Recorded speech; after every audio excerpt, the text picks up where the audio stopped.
On tonight's OG and Crab show, we talk about Donnieball, we remember some old smelly stadiums, and we ask, is Pittsburgh a baseball town? Play me a song, Crab.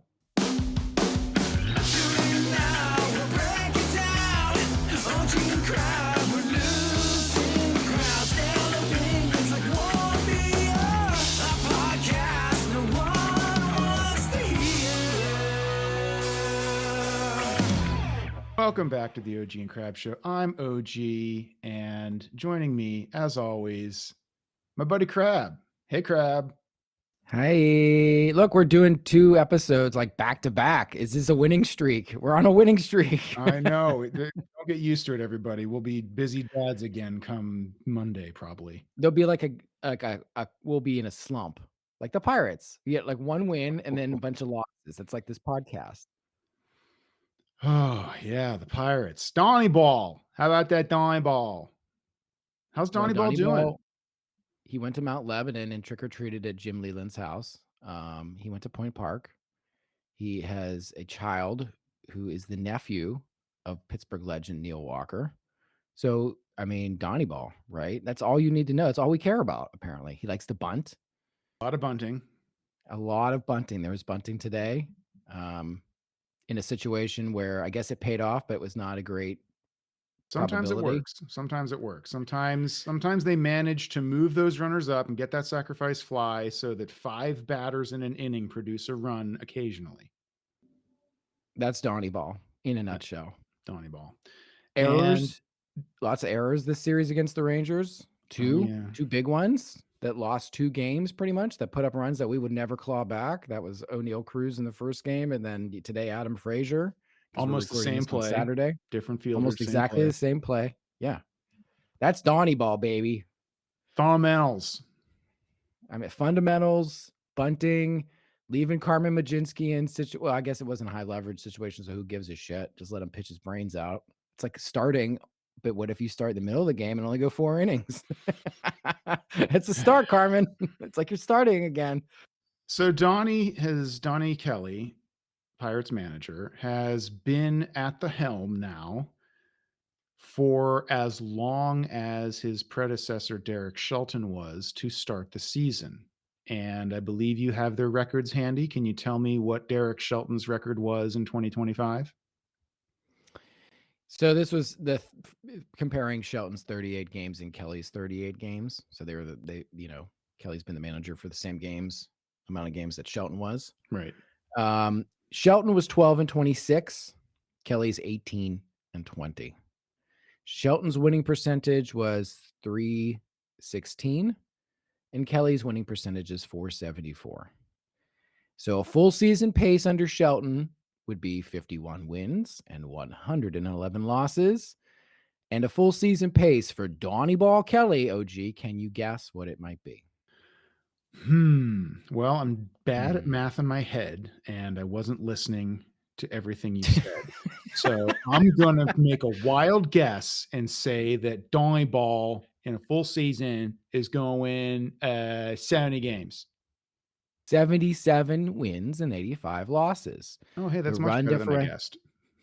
Yeah, that's much better than you guessed, but that's exactly the high watermark of this team under Shelton, which was basically a 76-win team, because if you recall, 2 years running.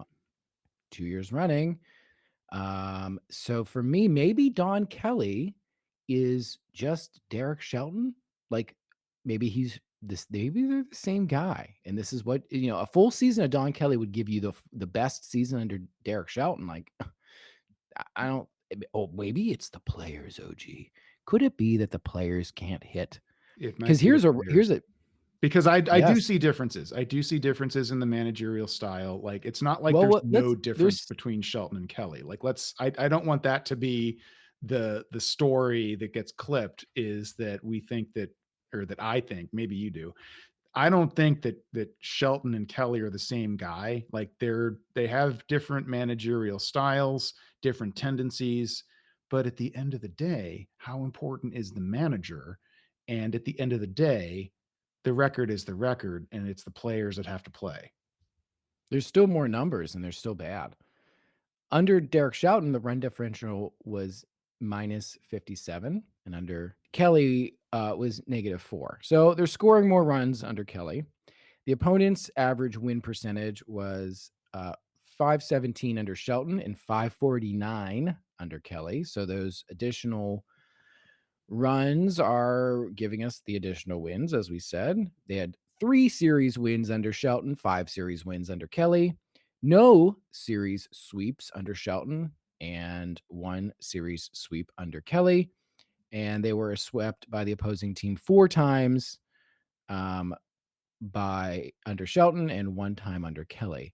So it's less shitty baseball, but it's still shitty baseball. It's still terrible. And the answer is get better players. That's the answer. That's what we need is better players. This isn't, Jesus Christ could come down and manage the Pirates, and this is what he would accomplish. I don't want to blaspheme me on the let Jimmy Leland. Give Jimmy Leland this roster, and it's 1986. You got to give Jimmy Leland a better roster if you want 1991. Yeah, you need a Barry Bonds. You need Doug Drabek, which we have, but we need a Barry Bonds. So I guess that this is the same team. It just I think that the tendencies under Don Kelly is to stand up for his players, bark a little bit more, get run from games, as we said. Like he might just get run from every game. And so I think the players are responding to the fact that he is not an apathetic, like lethargic dude like Shelton was, because Shelton was very lethargic. Shelton was very much like let the game come to me kind of stuff. It is what it is. It's just from a fan's perspective. So it seems like the players and the lineups and stuff have been a bit more consistent. Yeah. They're more consistent. Yeah. Not leaning on the analytics so much as like there's a matchup here, there's a matchup there. Like Shelton was king of the matchups, and it drove fans crazy. And Kelly is not a complete opposite of that. He plays matchups, he plays tendencies, but I think he's got a little bit more feel for it. And so I'll give him credit for that. Like I don't dislike him as a manager, and we make fun of the bunting, and if they can get some runs out of that, I mean, they don't slug, so they've got to manufacture some runs somewhere. So I don't know. I understand like, that, but bunting is get better players. But in the meantime, sure, if you want to bunt, go ahead. It ain't going to make a lick of difference because you're just giving away outs most of the time. And, so it's depressing. Donnieball is depressing. And it turns out that better players might be the answer. And I mean, whose fault is that, as we've talked ad nauseum? So, Shelton was useless. It's Ben Sherrington's fault. It's Ben Sherrington's fault. So in a nutshell, Shelton was useless. At least Donnie is energetic and tries hard and yells about stuff. So yeah, that's Donnieball. That's Donnieball. Yeah. Do you have any other thoughts on Donnieball? That's our Donnieball update. Do you think he should be the manager next year under a new general manager? Undecided. I can't say on one hand that the manager hardly matters, get better players, and then on the other hand say, no, he's got to go. He's done ephemeral. It's like you get amped up for something and you go to the height of your abilities, and that's not something you can sustain over 162 games. This pace is going to tail off once they start to tune him out. Also, once they start to get used to his bullshit. Also, once he starts to just do the same things over and over again. And so, this is just that kind of new shiny toy energy for the players. A new manager. Whoa. Yeah, there's that. And he also has his own growing to do. He's essentially a rookie manager in his rookie season, got called up a month ago, and he's got some tactical lessons to learn. He's made some very obvious to the fans in the stands and sitting in their armchairs, obvious mistakes at times, and it's cost the team sometimes, and you hope he learns from it. So I reserve judgment for the remainder of the season. Like, ask me in October, should we keep Donnie Kelly? I'll have a better informed opinion at that point.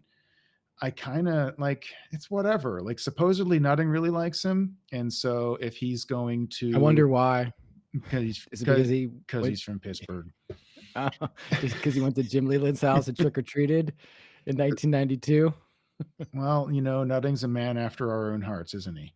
No, I He never want to hear isn't. you say that again. No, shut up. Don't talk about him on this. Well, shut up. He's a sentimental yinzer. No, I hate him. He's Oh, ugly and okay. stupid, and I don't like He's him. cheap. We're cheap. He's cheap. Well, I'm cheap because I'm poor. It's much different.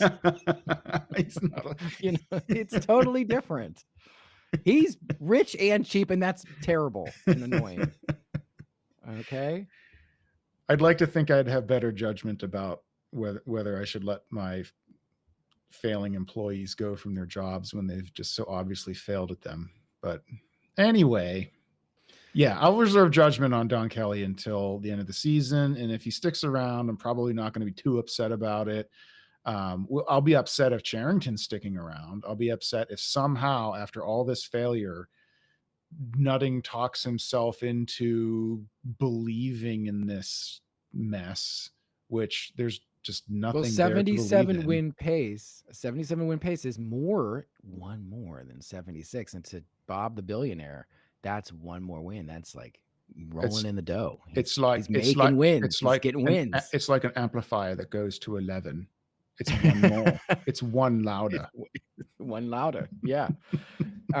So maybe he would do that, and I think it's quite possible. We've discussed that they will talk themselves into bringing Charrington back with the gang. So I can't square that in my head. Now that doesn't mean that they won't, but I just can't, man. I can't get there.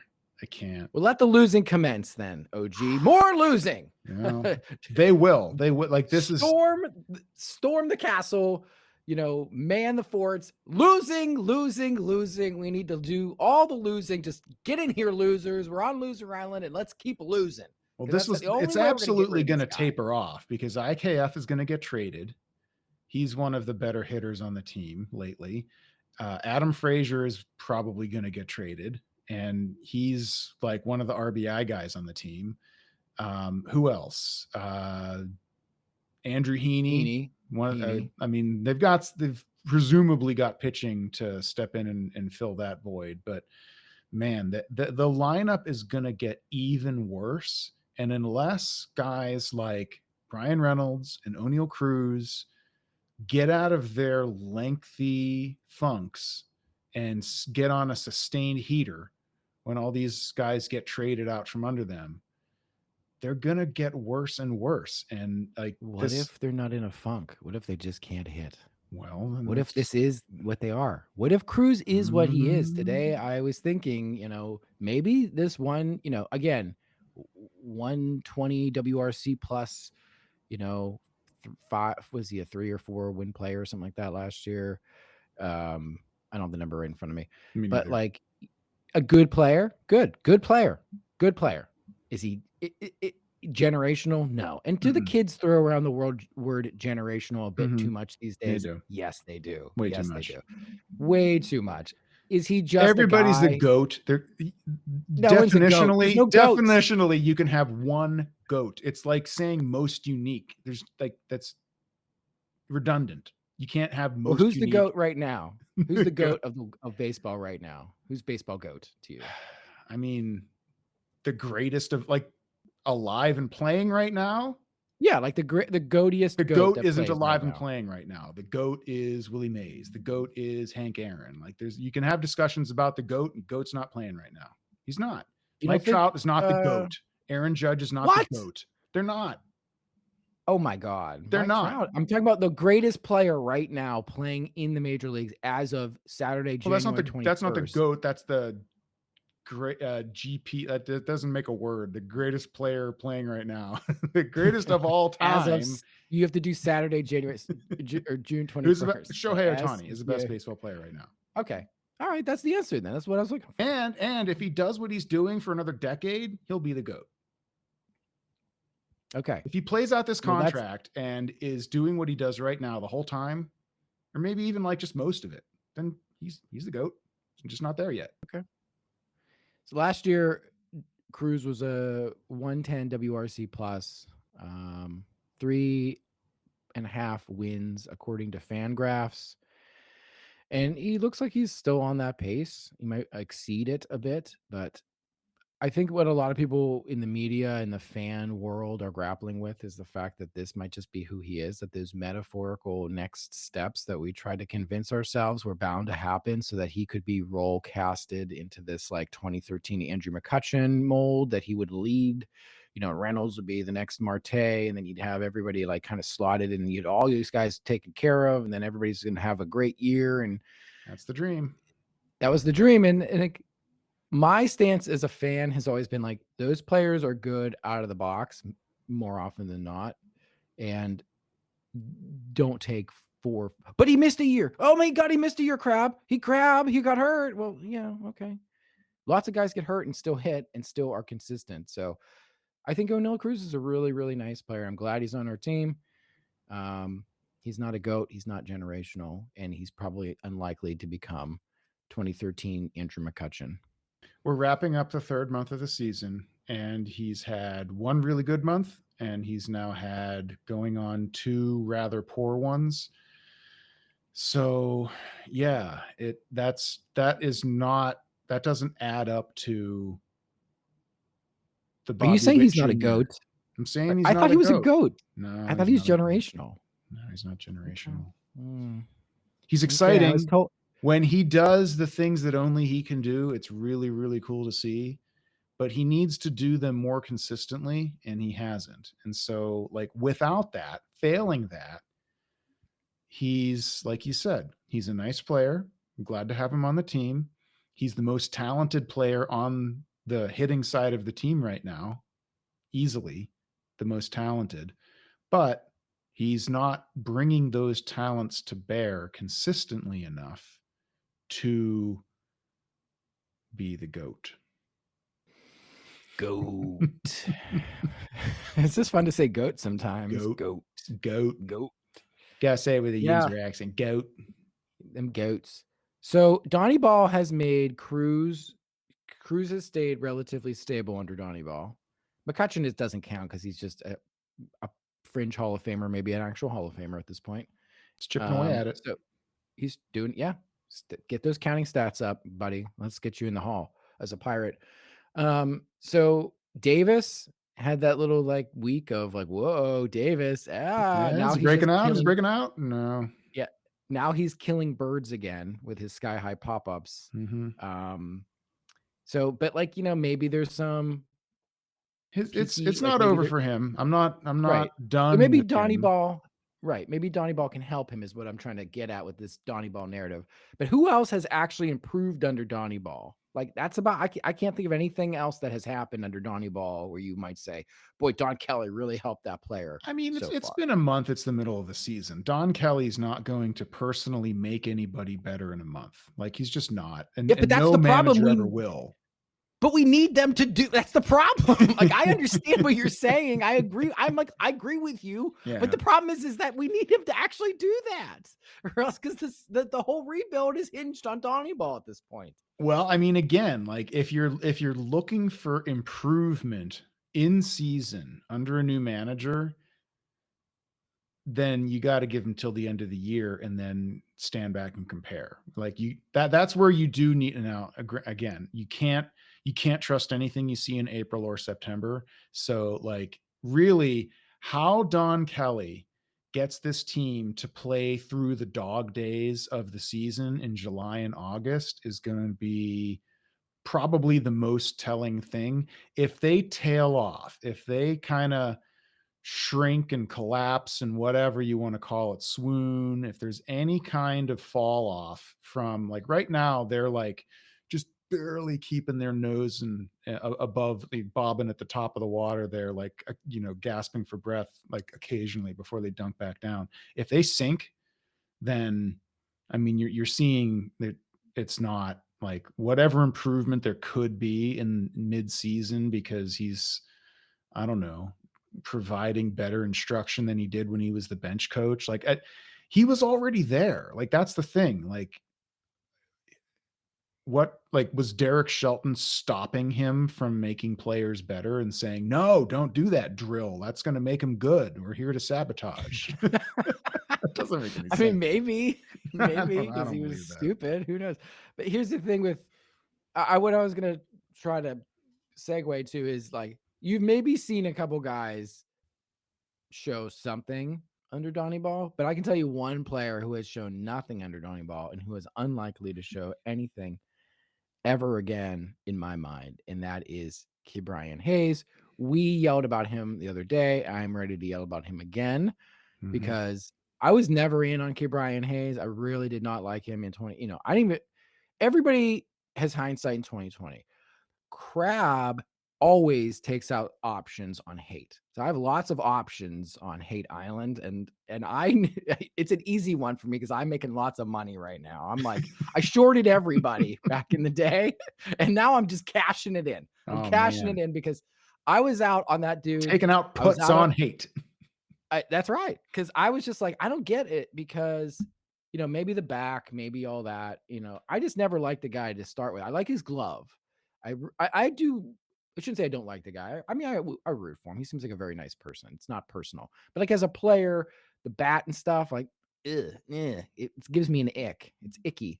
But like the glove, the glove, yeah, I could take the glove on a date. I'm taking the glove out. I love the glove, but like I did not want to give him a $70 million contract. To me, that's not a guy that you build around, and it's depressing to see him now just absolutely crater every at bat, just is garbage. There's he hit a ball today that was like squeaked in through the left side between second and third. That was the most Or seeing I'm sorry, eye of seeing eye ground balls. it was like 10 miles an hour. It like blew, it was like bloop, boop, boop, boop, boop, boop. It was like Yeah, the way they sad cut the noises. camera angle is like, how did they not field that thing? They coulda just The guy I'm pretty sure the third baseman for the Rangers was shocked at how slow it was going, and he was stunned. He just watched it slowly roll by. it's like an illusion. How is this happening?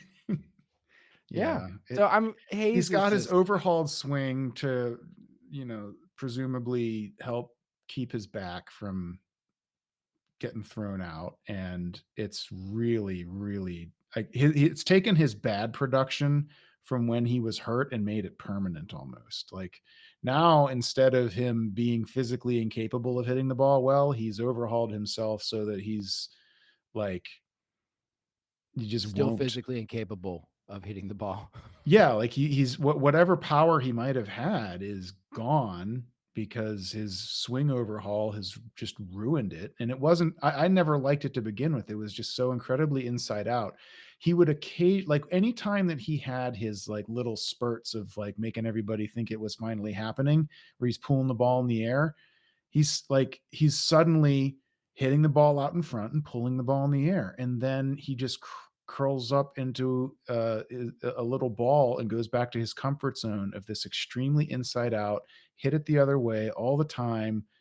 Like it's not it's not good, and it doesn't produce good results. And now it seems like everything he hits is just like somewhere between a firm to middling ground ball between the second base bag and the 5 hole is like all he can hit anymore.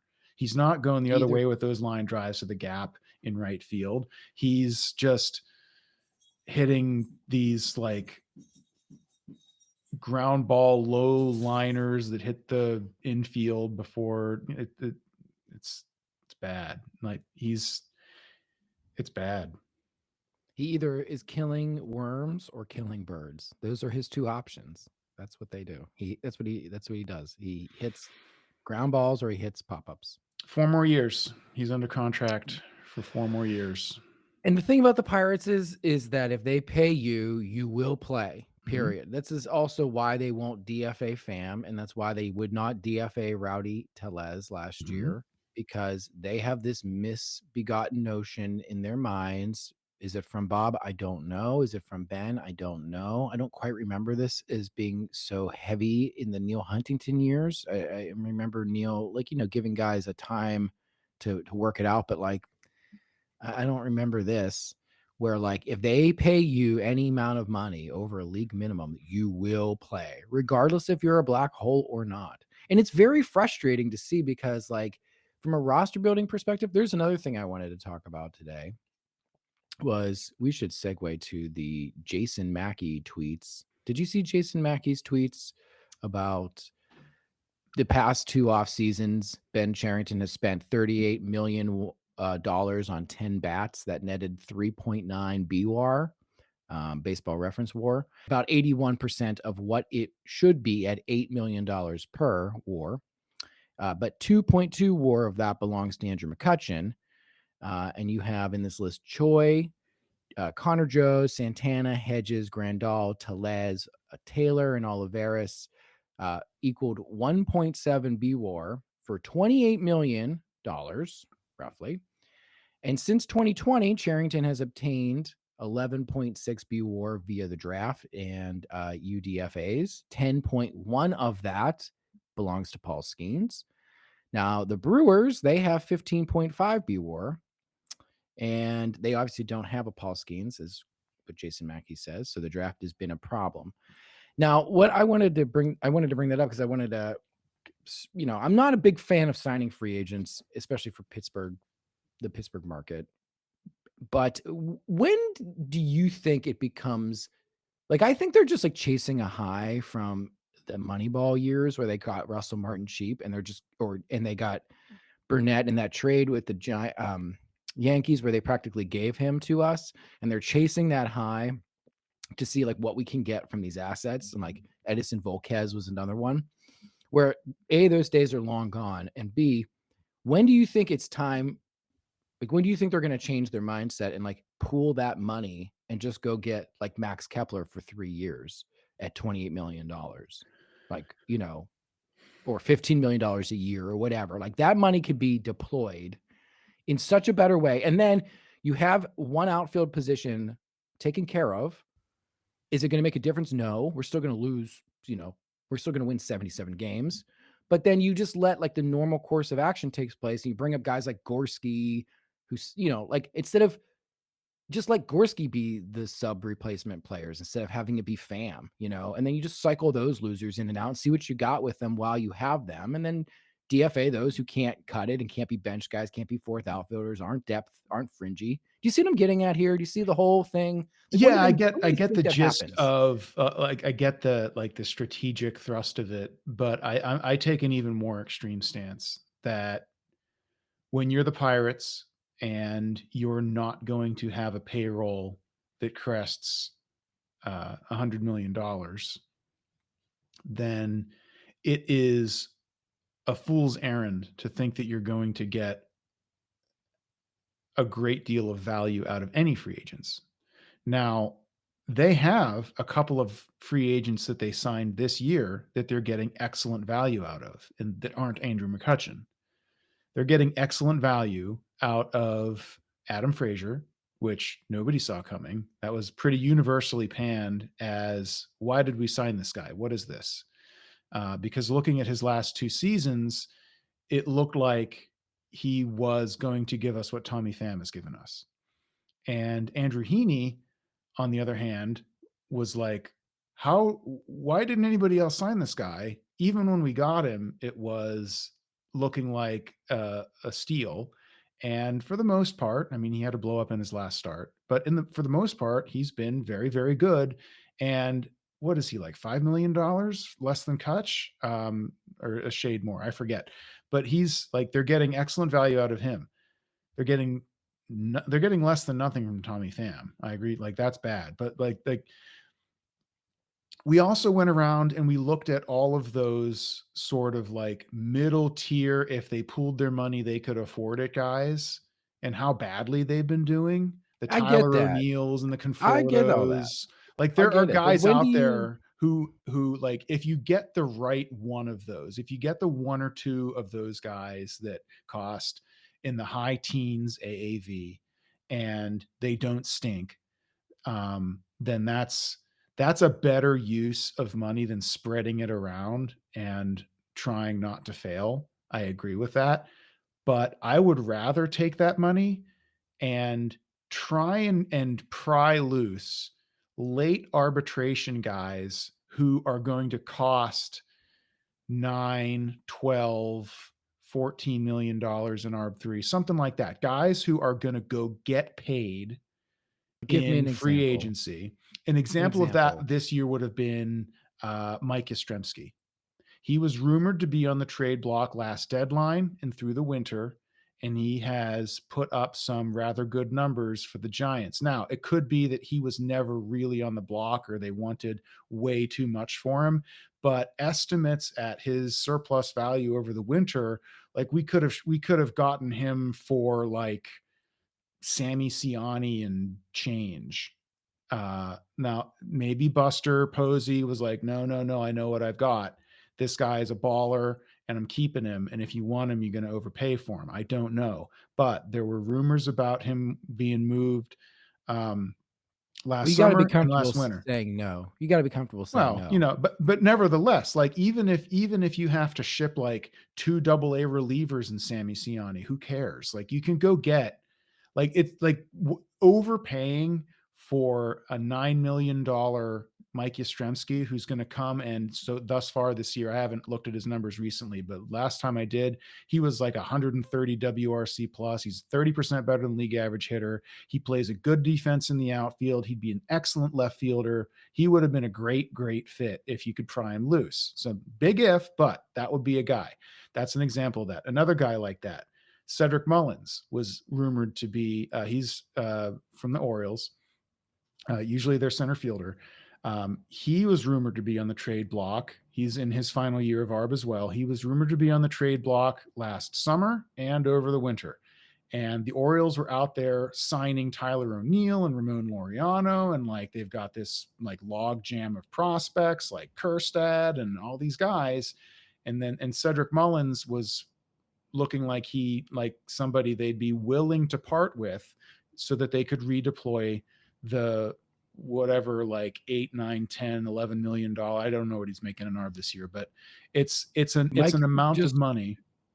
Just to cut, not to yeah, go ahead. Just to interject very quickly, to go back to Mike Yastrzemski, he's at a WRC plus of 113 right now. So he's fallen off a bit. He had a hot start. Right. So did Mullins. Mullins had a really hot start, and he's also fallen off. And they do. Yeah, I guess I agree with you. I'm just positing a hypothetical because, I mean, do I think any of these things are going to happen? No.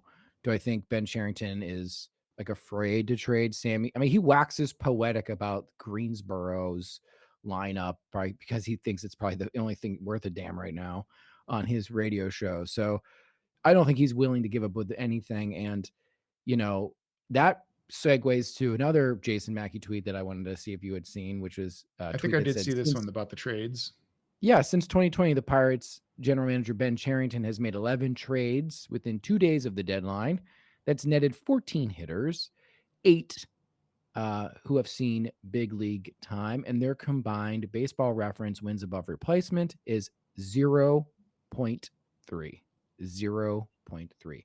So even if he was to pool all of this money and make some kind of trade to pry loose a late ARB guy so that they could pay, his last 2 years of arbitration, essentially get him on a 2-year, $19 million contract or $22 million contract, whatever that might be, which is kind of what you're looking for, which you'll never get on the free agent market, which is totally rational to do. I don't trust him to be able to do that, because he has proved that he is unable to make a competent trade at any level. Oh, absolutely. He's not the guy to do any of these things. He doesn't have a shrewd bone in his body. It's like he doesn't know how to function in this environment. He doesn't have the creativity, and he doesn't really deal with teams he didn't used to work for. I gave you a meatball down the middle of the plate when I said you have to be comfortable saying no, and you whiffed on it, dude. I know where that quote came from. I'm spitting on that pitch. Throw me something better. Okay. Well, that was just a thought. I just wanted to talk about that stuff because I just thought it was interesting. And I mean, it would be nice to be able to pool some of that money and get something better than just the same old garbage and chase those highs from the Moneyball years, which are long gone. He has done a terrible job of deploying the limited resources that he has been allotted. That is, I mean, the next general manager, even if all things remain exactly the same, I don't think you could get any, like, at least Neil Huntington seemed to have an idea of like how a small market needs to operate. And he swung and missed hmm. on some stuff, and that's okay. No one's saying you have to make 100% of the trades all of the time. But like, at least Neil seemed to understand like what the he understood the assignment, as the internet meme goes. Mm-hmm. Whereas I don't think Ben understands what the assignment is. I don't think he has any idea of how to deploy these funds in any rational way. And it's almost like he's cosplaying from Michael Lewis's Moneyball. Like, he just read Moneyball one time and just thought, this is what we're going to do. We're going to aggregate some stuff with some money because there's some crap, and then there's us, like in the movie. Like, he's just cosplaying. I get Big Peter principle vibes off of Charrington. He What's got that? What's the Peter principle is that everybody gets promoted to their level of incompetence. Okay, so you're saying this is where he is. Yeah, that he got promoted to the level of his incompetence, and if anything, what he really should be doing is, like, I forget exactly what his title was in Toronto, but that was probably like his wheelhouse. If I had to guess, it's not being in charge of the whole operation. It's probably more along the lines of like building out organizational infrastructure or something like that, like the non-player personnel portions of it, because that's like where he's made most of the moves the last couple of years, is like building out that. His front office moves, by all appearances, have brought in people from successful organizations that have good resumes, and we hope that they do well here. But the players that he's identifying and acquiring have almost universally been flops, as you went through with those Mackey tweets. Yeah, I mean, I wish I could go into a time machine and go back in time to 2004 and just was that the year the Yankees came back from lost a 3-1 deficit to the Red Sox, and they were the team of destiny in 04? Am I remembering that correctly? It was either a 3 or a 4. I can't remember which. Well, whatever. In 04, I want to go back and obliterate that World Series and that mini dynasty so that Ben Cherington's career was never born, because we wouldn't even know who the guy was. He would have been just some random analyst for a loser Red Sox team. That's my dream, because this sucks. This guy sucks. Ben Cherington never hurts us if Bob Nutting doesn't hire him. If Bob Nutting doesn't farm out the decision making to a headhunting firm, and if Bob knows ball, he goes and hires an up and coming GM that's on his short list from a market peer in Milwaukee, and then he comes down here and does the magic he's been doing up there. But he didn't. Yeah. Okay, are we pivoting to anything else? Do we have anything else on this show? We do. Big topic. We're an hour in. We're an hour in already. We're 40 minutes in. Okay. We got time. Okay. The other topic is Pittsburgh a baseball town? Because you often hear from Pirates fans, whenever there is even a dash of success and the stadium swells to 3/4 capacity full for a weekend series, and it isn't one of those weekend series where it's all Phillies fans coming across the state. It's actually full of Pirates fans. Like last year, there was a little bit of Skeens mania, and it looked like there was a golden goose laying some golden eggs, and that it was proof positive that Pittsburgh is a baseball town and will come out for a winner. So, do we question whether that's true or do we accept it on its face that Pittsburgh is a sleeping giant of a baseball town that just has not been properly respected by Pirates ownership and management and not been given a team worth rooting for so long. But the second that they do, we have a full stadium, even on a Tuesday night, and it's rocking down at PNC Park, and Pittsburgh's a baseball town. True or false? I think both. I think it's true and it's false. I think this is an unsatisfying answer. I grew up, my mom's side of the family. I had two great uncles who grew up in East Liberty who were baseball fanatics. My grandmother's uncles or brothers. They didn't have any children. For long story short, my grandfathers had already passed. So I had some great uncles on my mom's side who kind of were like stand-ins for my grandfathers. And they were like a bit of an Oscar and Felix situation. Two old Italians that lived together their whole lives, were bachelors their whole lives, and they loved baseball.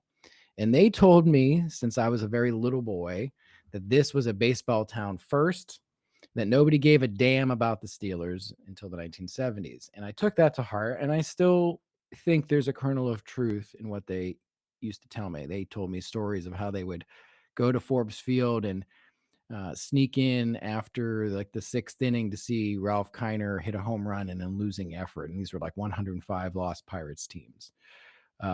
They went to World Series games back when it was like $12 to go, and like regular working class people went to World Series games, not like elites. Mhm. They were And day games. they were like yeah, they were day games, and they kind of weaned me on these stories, and I believe that that's true, that Pittsburgh is a baseball town. Um, I also believe that we have not been given anything worth a damn to be rooting for in basically since the dawn of free agency, with notwithstanding the first few years of it. And with, take out 6 years of that for the 90s and the early aughts or the mid aughts, the 2010s. And so, a lot of Pirates fans, generations now have passed. I'm in my mid 40s. My kids see baseball on television, are aware of it. My nephew plays sports. He likes baseball. He, watches games, but I don't think they're as tuned in to the Pirates as maybe prior generations were. Now, my nephew could tell you about the Penguins and the Steelers, and my son goes to Pitt football games and loves Pitt football games and enjoys, that stuff. And so in this town, unfortunately, the tide has turned, and I think that nationally, the NFL is king and baseball is a distant second. They have a long way to go to regain that title. And in this town, even more so. But I also think that the Pirates fans have been shit on for so fucking long that I don't know if they would know good baseball if it bit them in the ass. And I think that, people will go to the ballpark for winning baseball. And the other thing too is, this is long-winded, and I'll wrap it up here and hand it off to you. But the one other thing I want to touch on with this is a lot of people always talk about how, there's like this entertainment aspect in sport in base Pittsburgh, and it's so like offensive. And I don't find it offensive at all because it's entertainment, number one. And there should be a family element to major league sports. And would I prefer to go to winning baseball games? Sure. But if I'm going to go to a baseball game, I should at least like take a picture with my buddy like we did, outside of a giant bobblehead, and like let the kids play on the river walk, because they're not going to sit through 9 innings. They can barely sit still at school for a couple hours. And every major league team does all that stuff. And that's just part and parcel of what the brand is at this point. And I'm not like offended by that. And I'm not offended that that stuff happens in Pittsburgh. I'm not offended by fireworks nights. I'm not offended by Star Wars night and pup night and dollar dog nights. And that's normal promotion stuff that's happened since 10-cent beer night in Cleveland. Like since the Oakland A's used to try to Oh, way before um, that. I mean, like yeah, silly, zany promotions to get fans in the gates goes back to the the barnstorming days. earliest Yeah. days of baseball. Yeah. It's The always Negro been leagues there. used to do all that stuff when their all-star games would happen. They'd have Satchel Paige pitching 10 guys in a row, like just to see if he could strike them all out. So none of that stuff bothers me. It's part of the baseball DNA. To answer your question, I think we don't know much about baseball. I think we're neglected. We're like a sapling that's dying, a tree that's dying in a way. And I think that people would be energized as we have seen. But I also think that, we are a baseball town. And that's what I've been told. And I do believe that. Yes. Okay. So, full disclosure, I have not lived in Western Pennsylvania for 25 years. I I went away to college, um, and then I moved out of state, and so I am a poser. I still can drop into that You were not a Yinzer accent, poser. but I You're am not a poser. from there. Pittsburgh is home. So I do remember fondly my trips to Three Rivers Stadium. I very distinctly remember the smell of the beer soaked concrete. Yeah, it It was had a cold very in there. When particular you would smell. walk up The the ramps. ramps there, Yeah, me it and my was little like sister used to run the yeah. ramps. Loved Yeah, doing so that. did we.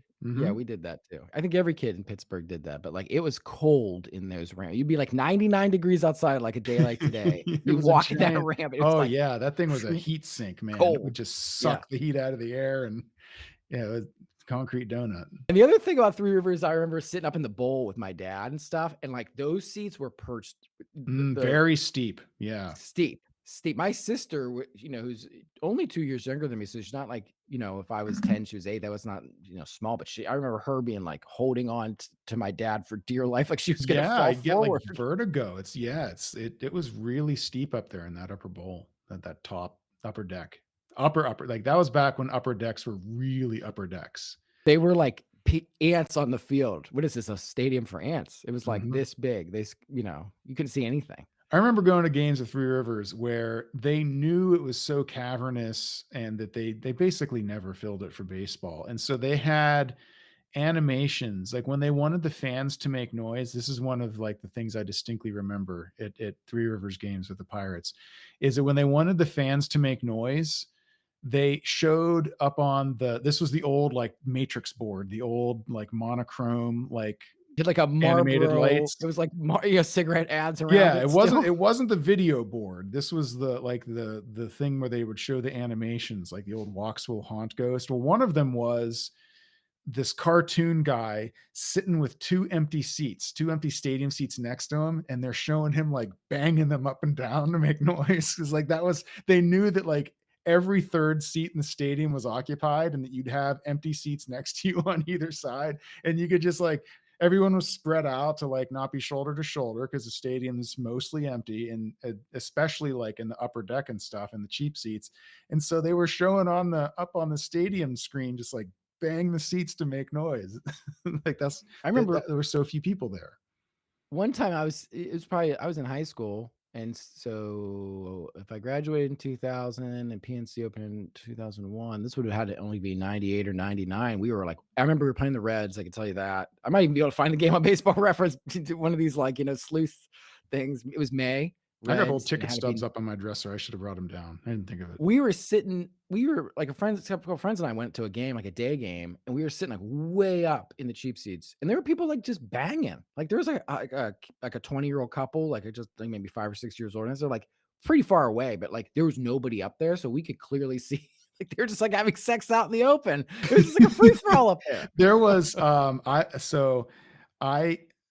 I was given access once. I worked for when I was in college, I worked for the club hockey team at Penn State, and You say the that with such melancholy in your voice. the It's like a guy downward no, reflection. we won 4 national championships the 4 years I was there, but it's a club team, so it wasn't like it was cool. It was a lot of fun. I got to go with the team. I got issued the team gear. It was neat.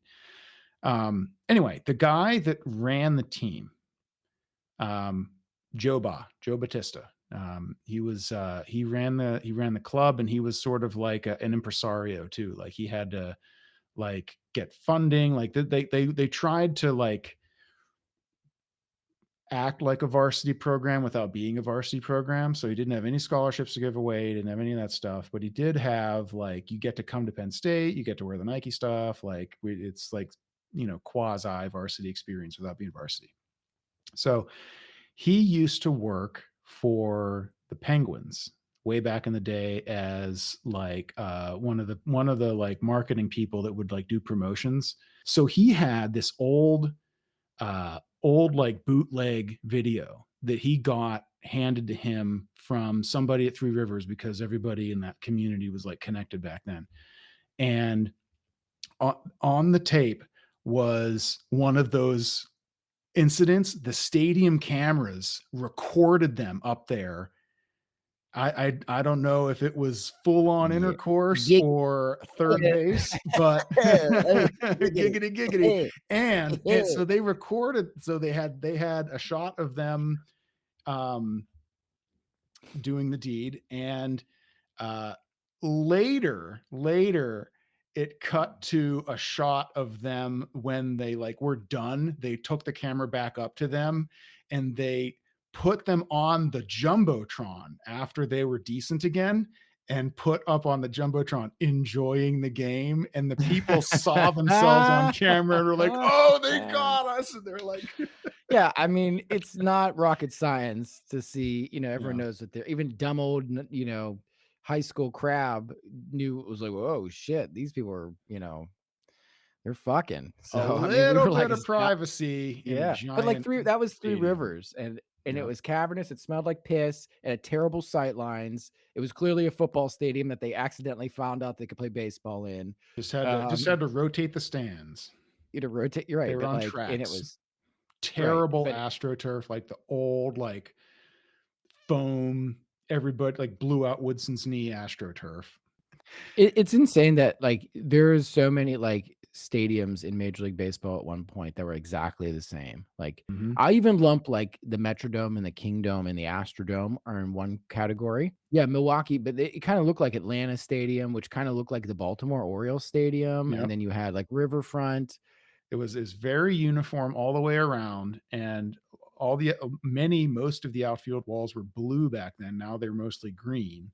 It's interesting the way the aesthetics of that era of baseball were so uniform, and then everybody decided all at once to switch to a different aesthetic for all of the quirky, like they brought back the intentional quirks, and all the new stadiums have their intentional quirks. New, they're all 20 years old now. Um, they all have their intentional quirks. They'll have green walls. They'll have like some kind of like brick or stone or something facade back behind the backstop. Like there's still like a commonality to the Yeah. designs. So, we are way off topic. Oh yeah, we are Pittsburgh definitely. That Steelers. was fun We reminiscing though. So anyway, the Yeah. thing that I wanted You to touch on you might with have to edit that. maybe, Find maybe. find that and edit that down to the salient points. So let's go to the 1970s. In the You're not gonna do, like, 1970s, 2013 or anything like that? we'll get there. We'll start in the Okay. 1970s because that was the last period of like truly sustained excellence with the Pirates. In 1970, they went to the NLCS and lost. In 71, they won the World Series. In 72, they lost the NLCS. They came in third place and missed going to the playoffs, because back then you had to win your division to go to the NLCS. So it was just the one round. I just wanna say very quickly that my uncles used to talk about the 72 walk-off wild pitch every single weekend at Italian Sunday dinner all Yeah. summer. My entire life, yes. Indelible That mark, I'm sure. Bob Moose threw a wild pitch and lost the game. Go ahead. And That was the best Pirates and the, team of that era. That's these what they used to say. NLCSs, these were 5-game series. So it was a best 3 of 5 back then. 73, they came in third place. 74, lost the NLCS. 75, lost in the NLCS. 76, 77, 78, they came in second place and just missed going to the NLCS all 3 seasons in a row. And finally, in 1979, of course, they won their most recent World Series. So this was a decade of dominance. Like, this was an excellent team the entire decade of the 70s. And attendance during that decade, where every single year they were in it the entire year, and they were often in it right up until nearly the bitter end. They were in the championship series for half of the decade, and they won 2 titles. How many fans do you think went on average to Three River Stadium for these excellent, outstanding, dominant Pirates teams? I don't know. How many people did the stadium hold? Refresh my memory. Three Rivers. Oh God. I mean, It's like 40,000. 50 something thousand. Oh, Jesus. Okay. Yeah, it was big. It was like upper 50s, I think. Now that So was, on average, yeah. oh, like 25,000. No. On average, the best that Is it they ever more? did was, no, they never beat 20. What? The best average attendance was in 71 and 72. They crested 18,000. What? When they were losing the NLCS in 1974, they got 13,000 fans a game. This is according to Baseball Reference, which has average attendance, all the like total attendance, and then they average it out. In 1975, 15,000 per game. In 1976, 12,000 per game. In 1978, the third straight year that they just came in second place and missed going to the NLCS because they didn't win the division, 11,900. They didn't even get to 12,000 fans a game. Now think about what 12,000 fans looks like in PNC Park. PNC Park was intentionally made small by modern MLB standards. What does it hold? 37,000? It's on the smaller end of major league stadiums. And so when we're making fun of the Pirates attendance here in 38,000. 38,000. Okay. Yeah. 747. So when we're making fun of the Pirates can't draw anybody to a game, and we're getting attendance numbers of like 10,000 on like a cold April Wednesday or whatever, the average attendance when they were dominant in the 70s was anywhere from, call it, we'll be generous and call it 15 grand. They were getting 15,000 fans a game. When they won the World Series in 1979, We Are Family, 17,000 fans per game. I'm still going to say it's a baseball town. I'm sorry. It's a baseball town. So the Reds also had a dynasty. Cincinnati, similar market size, just down the river. It's, it's not quite the same Rust Belt story of Pittsburgh and population decline at the time. Maybe my Uncle Jimmy, who tells me he's watching these shows, shout out Uncle Jimmy. Maybe he can tell me Uncle Jimmy. Yeah, Uncle Jimmy. He's been enjoying the show. Good for Uncle Jimmy. Thank you for being our one subscriber. He's a Cincinnati Reds fan. Has been his whole life. He and my dad. You're out, Uncle Jimmy. So he got to enjoy the Big Red Machine as an adult, and but he can correct me if I'm wrong. If Cincinnati was this thriving metropolis and not a Rust Belt and decline city the way Pittsburgh was in the 70s. Your Uncle Jimmy also has a Bob that he wants to sell the team. We are like simpatico. Now I think I like Uncle Jimmy and I were bonding. Different Bob. I know, but that's just, it's like that. He can also yell, "Bob, sell the team." Yeah, sell the team, Bob. They do tell Bob to sell the team. They have their own Bob. And how's their Bob? What's their Bob doing? Is he selling it? Did he sell it? No. He's his son or whatever is scolding them for like, where else are you gonna go? Got it. That was Yeah. He got in some hot water over some comments a couple of years ago, and they weren't doing so hot, and the fans were upset. Anyway, the Big Red Machine. Cincinnati probably experienced some population decline because you had a lot of people in that era that went to the Sun Belt and Florida and stuff, and so it wasn't just like Rust Belt decline. It was kind of like Midwest decline, even though we're not Midwestern, but like in that kind of. So Cincinnati in the 70s had the Big Red Machine, and they were the other power, probably the superior power in the National League in the 1970s. Back then, they were in the NL West. The Pirates were in the NL East. So all of those years that the Pirates were losing the NLCS, maybe not all of them, many of them were to the Reds. So the Reds lost the World Series in 1970. They lost the World Series in 72. They lost the NLCS in 73. They won the World Series in 75 and 76. And they lost the NLCS to the Pirates in 1979. So they were equally successful. 2 World Series titles, won 2 more World Series appearances, and additionally 2 more NLCS appearances. So they were another one of these teams of the decade, had an excellent stretch. And what do you suppose that their average attendance was during those years? More than 18,000. It was more than 18,000. So that's good. That's good math, Crab. they 20,000. they were all, but for 1 year where they came in 4th place in 1971, they were above 20,000 and often well above it. They were getting 24,000 in 1973, 26,000 in 1974, coming in 2nd place, 28,000 in 1975, 32,000 when they won the World Series in 1976. And in 1979, the same year that the Pirates won the World Series and were drawing 17,000 fans a game to an almost identical stadium in a very similar market size, in a very similar situation, the Reds in 1979 were getting 29,000 fans a game. That is a baseball town.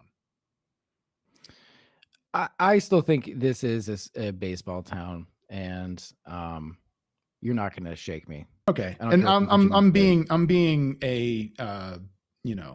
cantankerous on purpose. That's okay. I want it to be a baseball town, and I think that there is a very, very dedicated, albeit maybe more like a cult movie style fan base. So like there is absolutely a like generation to generation tradition of following the Pirates for better or for worse. And you grew up in it. And I did.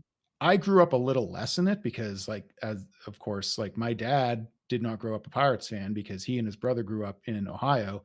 My dad chose Cleveland to be the fan that Oh my to be God. the team he followed, and my Uncle Jimmy chose the Reds. So my Uncle Jimmy chose wisely, and my dad chose poorly. So he never got to see his Indians do much after he was a small child. They did win the World Series in 1948 when he was 5, but they didn't do so hot for most of his life. Can I interject here? Because I was Googling around looking for some counterpoint data, and I don't have it bookmarked, but I had once read an article about the decline of the steel industry in Western Pennsylvania and kind of like the loss of people in disposable income and how it like really affected the Pirates. And I did manage to stumble into a Washington Post article from June 29th, 1985. And I won't read it out loud. Maybe you can link it in the show notes if you want. But it's basically an article talking about how the Pirates have been bleeding money, and a lot of sports teams have been bleeding money were bleeding money in the 80s. The article talks about how the Pirates might leave in the wake of the 1985 drug trials. And Richard Caligiuri, who is the mayor at the time, talks about how Seattle had problems. Philadelphia almost lost their football team. Baltimore did lose their football team. And that 3/4 of Major League Baseball teams at the time in 1985 were losing money. Now, this is ancient history, and obviously a lot of things have changed. But there's an interesting kind of quote in here from Edward DeBartolo Sr., who was the owner of the Penguins at the time. And he kind of talked about how he was being interviewed to talk about, like, his view of the Pirates. And he says, it's tough to get people to invest in a club that could lose up to $9 million. And I think they were talking about kind of the investors, and Douglas Danforth, who was the chairman of Westinghouse Corporation, we're talking about this as well, investors and fans, because The quote then goes to say, "This could well be a football city and not a baseball city. We're not sure of anything because we're dealing with a different sports economic situation today in 1985." Parentheses mine. "We're not dealing with the salaries that Paul Wayner made," unquote. I think that's still true. I think a lot of the problem with the baseball fans, and this goes back to our very first show. And this goes back to what we've been advocating for with some economic change in the game. And number one, the revenues are low here. Bob Nutting is struggling with the same problems that the Douglas Danforth and Pittsburgh associates were struggling with in 1985, that the Galbraiths were struggling with when they sold it in 1985. The revenues are low, and people have left. The incomes were disposable and have been going down, and so I think it's hard to, when you don't have a capped sports. The difference between football and hockey and baseball is the cap. It's as simple as that. So when you have a capped league, even the Penguins who are retooling, I mean, there's still more hope to compete because the Rangers won't be able to spend 5 times your payroll. Mm-hmm. It's as simple as that. So I think, part of the baseball resurgence in this town has to come with a salary cap or some other kind of mechanism, apron, if you will, if you want to do an NBA style thing, whatever. But Oklahoma City and the Pacers are in the NBA finals. They're 2 small markets. Indianapolis, they're a minor league town, for crying out loud. They're, Kansas City Chiefs are a dynasty in the same right. town that hosts the Royals. Right. So, I mean, we, in order to fully realize this potential, when baseball was king, they had a de facto salary cap. They That did. was the player options in perpetuity.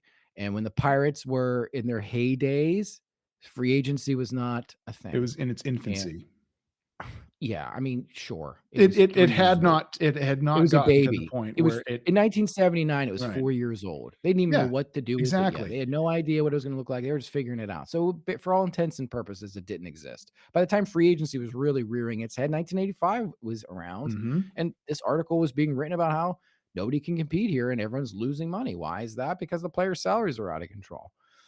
And, it's Well, just an out of interesting control for the relative, for the relative yeah, revenues of what these it's teams bring in. Correct. I like to tie it into like a modern problem. I've taken a liking to comparing it to like the housing crunch that's going on right now with private You're gonna equity lose Uncle buying up Jimmy all the with this housing. analogy, OG, because he's hanging on. I'm just teasing. Oh, I'm sorry, Uncle teasing you, Jimmy. Uncle Jimmy. You have a Bear very with me. This you have is for an the nephews who can't buy a you house. The reason you can't you buy a house is because all the housing stock's being bought up by private equity, and they are running up the price on everything. And I mean, that is like the Dodgers and the Yankees and the big market baseball teams. They just have so much more money to spend that it distorts the market, and then it makes it so that the the the choices have so much more peril for it's like going back to the start of this show talking about like which like free agents, like should you we even should sign free agents? next show, we need to do a reaction to the Neil Huntington video. We never did that on this Oh, show, go and back and that's do the yeah. his spot where he showed up on foul territory and peeled back the Yeah, curtain that's and told the truth. correct. This is like how James Bond will be back. That is Neil Huntington will be back at the end of the show. I mean, Yeah, I that's was what gonna we get should be into doing. talking about the Pirates versus the Brewers because they both built new stadiums in 2001, but it's the same old story. Like the Brewers have been successful, they draw more fans, and you can make the argument, well, it's because they play winning baseball and no, whatever. We won't even get into it. You Pittsburgh can get into it. can You need to be finish your thought. Pittsburgh can be a baseball town if nurtured. I think there is enough interest there that and Pittsburgh has been a hockey town. What did they have? Like 15, 16 consecutive years where they sold out the hockey arena, which admittedly isn't Was 38,000 seats. no, but it coincided with a legitimate goat, Mhm. a generational goat, okay, Yep. and a salary cap at the same exact time. And then you got Scottie Pippen for your Michael Jordan. So you got a Pippen and a Jordan and a cap, and off you went. And And that's three why that cups. happened. and 3 cups. But before that, they were losing money left and right. They were just throwing money they out were bankrupt. They were at the verge of leaving the city, and they had to hand over the deed to the team to the guy that they owed a bunch of deferred money to. Like, everybody's saying, like, why don't the Pirates defer money, like, so that they can go sign Juan Soto or go sign Shohei Ohtani? Well, like, that's Mario Lemieux is why. That's why they don't defer money. And if you wanna talk about a place that smelled bad, man, the Igloo, whew, that place had a smell that was very, very unique, and anyone listening to this will immediately know the smell I'm talking about. It's very hard to put your finger. It was like sweat. It was warm, weirdly warm in there That for a hockey arena that too. is that Like is a sweaty, that it's is like a sweet, hockey smell, the man. That smell. But it hot was, like, everywhere, not yeah. just it was just everywhere, and there always smelled like piss, and it was always dripping. There was always a drip on you. I swear to Did God, I'm you not making did up. you ever as a kid go to an event at the Civic Arena where they opened the roof? Oh, yes, Mhm. absolutely. I absolutely did, and I can tell you it was a 1996 Pittsburgh Phantoms hockey game, roller hockey game where they opened the Wow, arena. really? Yeah. Yep. Cool. Yeah, because my dad's friend was the head coach, and we had free tickets that whole year. I was in ninth grade, and there was, no internet at the time, nothing to do. You didn't have cell phones, so it's like just went to a bunch. I think I went to about 4 or 5 of those games that year. It was like a March to June spring league kind of thing, maybe into July, and then it was done.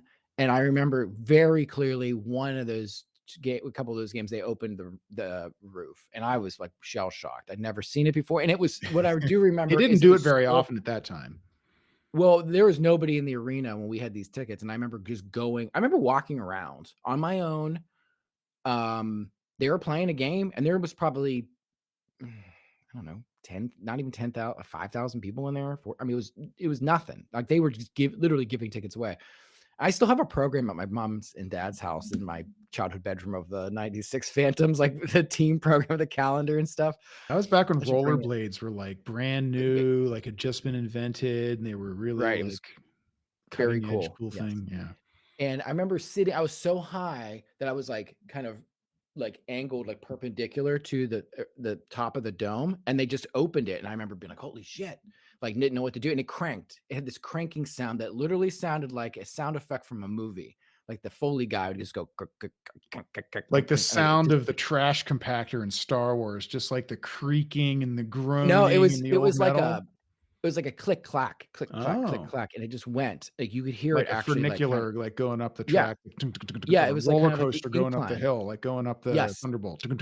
Yes, it was like that, and it was like click, click, and it just went, and it opened, but it took I mean, it was, like, slow, and I wanna say that game played, and they by the time the, you know, dome opened, the roof opened like it was almost done, and that was the Alright, only time I close it ever back saw up. it. Yeah, probably took them another day to close it, and then the other place that smelled terrible for doing stadium memories by accident in this show, you should put that in there, stadium memories, um, Pitt Stadium. Oh my good lord, that place was a dump. I Anyone went to one tells game me, ever at Pitt Stadium. My "Oh, dad, that being from Ohio, and he went to Ohio State, so he was a Buckeye. There was a was it that game that game beat us 76 to it nothing?" no, it was the game that Pitt beat them. So we went to this was Ah, in, like, late '80s, early '90s. I looked it up. I forget exactly what year it was. It was a year that Pitt beat Ohio State in Pitt Stadium. It was like, I wanna say, like, '91 maybe? It was early '90s, I think, but Pitt won, mm, and it rained, and I we went to Pitt Stadium because Ohio State was in town, and he was a huge Ohio State Buckeyes fan because he went there, and, um, so we went to see the Buckeyes play at Pitt Stadium, and of course, all the Ohio State fans had, descended on the city, and as we're I'm still like like 11 or whatever, and we're walking to Pitt Stadium, and there's some Ohio State fan up on a parking garage just shouting down at everybody, "If you like Pitt, you smell like shit." oh, yeah, that's very common. That's a Yeah, big everyone thinks and it's funny. so we go into the game, and I like, to be a good son, I'm like rooting for Ohio State for my dad to get started, and then, like, as the tide starts turning and Pitt starts winning, I'm like, I turn to him and I say, "Dad, is it okay if I root for Pitt now?" And he's like, "Yeah, it's okay." Oh, So I finished the I'm game rooting for Pitt, and Pitt beat him. right, and to wrap up on Pitt Stadium. That place smelled. The bathrooms were disgusting. It also was weirdly leaky, and there was everything was just like a high school seat. Like there was just like just bleachers. bleachers. Oh, that's Oh, it was college stadiums. so Beaver I Stadium know, but today is like all bleachers like that. I get it, but like that stadium was built like in 1912 Pitt Stadium, so it wasn't even like a charming kind of effect. Like, oh, bleachers, so charming, it's old. It was like, this is uncomfortable. This place smells like piss. The Panthers are getting the doors, but they were like terrible teams. And yes, it was not. I don't miss it at all. And as a person who's always like going to Pitt games and following Pitt athletics, when someone says like they need to build an on-campus stadium, it's like that place, and you to walk up Cardiac Hill, which was literally like, I remember in '99 walking up Cardiac Hill, and like dude was actually having a cardiac problem. They had that name for a reason. Yeah. I mean, I think I don't think he died or anything, but I can remember like an older guy like walking off to the side, struggling, and like the throng of people was going up the hill, and like he like had to divert, and like his family like kind of corralled, and I could see him on a knee, and I remember watching him out of the corner of my eye and being like, Jesus, is that guy gonna be okay? I'm walking with my uncle, and we're going up the stadium, and one of my great uncles was probably with us, and he was in his 70s at the time, or he not a spring chicken, and we're all hoofing it up here, and that place wore me out, and I was like in high school, in your prime. I was in my technical prime. It wasn't a prime. Still never hit my prime. Yeah. Relative to your decline. This has been a long one, but I think it's worth it. Thanks everyone for sticking around with us while we reminisce about old stadiums that smell like piss and beer, and figuring out whether or not Pittsburgh's a baseball town, and talking Donnieball. As always, our podcast links, if you want to listen on the audio feeds and you're watching on YouTube, those links are in the description. You can subscribe on your platform of choice. It works everywhere. And of course, we appreciate if you like and subscribe, or Crab will tell you, I don't care. Yeah, he doesn't care. I don't care. This isn't a serious thing. We're not trying to hustle and grind. Yeah. If you want, look, subscribe if you don't want to miss an episode of our incredible takes and always correct opinions. That'll get you notifications when they come out. And thanks for sticking around for this extra long, extra great episode of the OG and Crab Show. We will catch you next time. Bye-bye. Bye.